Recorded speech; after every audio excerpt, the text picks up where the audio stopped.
Today I'm going to show you how to change the batteries on your Blink XT camera. So let's go ahead and pull the mounting bracket off. It just pulls straight off. You're going to have to push down on that little arrow right there on the back cover and then pull.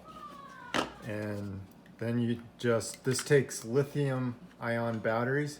So you want to get a set of lithium-ion batteries to put in it, and they're AA's.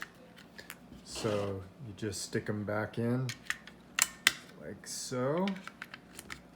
You want to make sure you do positive to positive and negative to negative, and then you'll just stick the cover back on, push back up on the little arrow, and then stick the mounting bracket back on, and you're in business. That's how you change the batteries on your Blink XT camera.